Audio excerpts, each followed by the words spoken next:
This is Machar Colony in the southern Pakistani city of Karachi, a settlement of more than 700,000 people built on top of a swamp and named for its original inhabitants, the Machar, which means mosquitoes.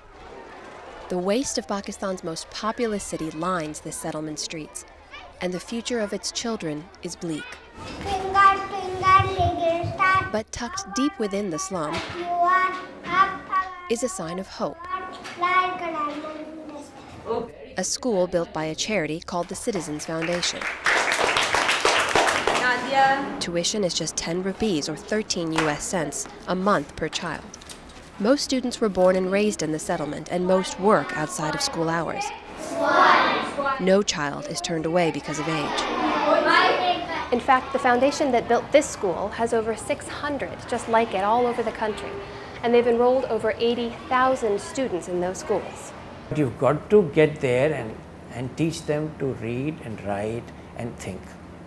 And that, I think, is the biggest job for our society, especially for the Pakistani society. And if we keep at it relentlessly, 30, 40, 50 years from now, you will have a good part of the world. But in Pakistan, even 600 schools are not nearly enough to fill the void.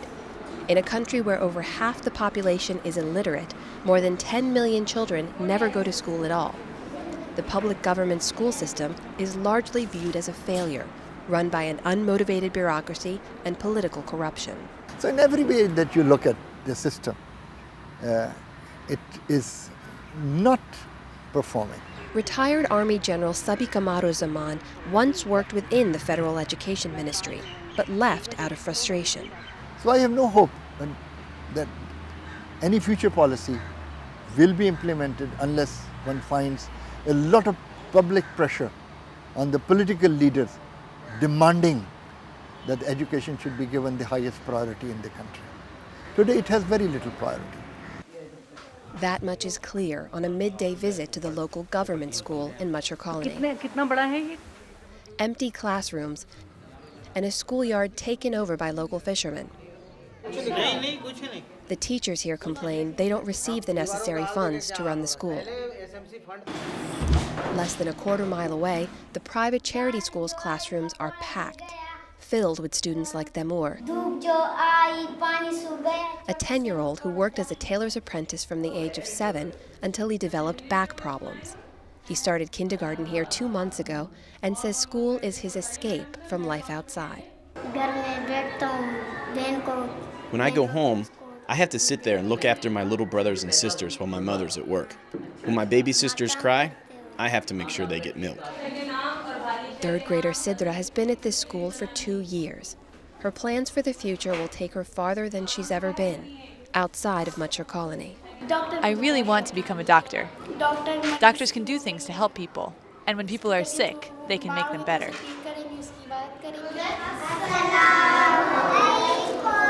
Principal Afshanta Basam commutes into the slum every day and has seen acceptance grow over the years.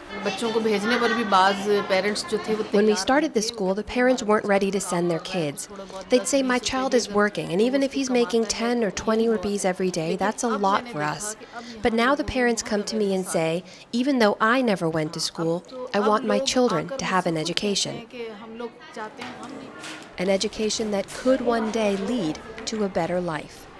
Amna, Nawaz, NBC News, Karachi, Pakistan.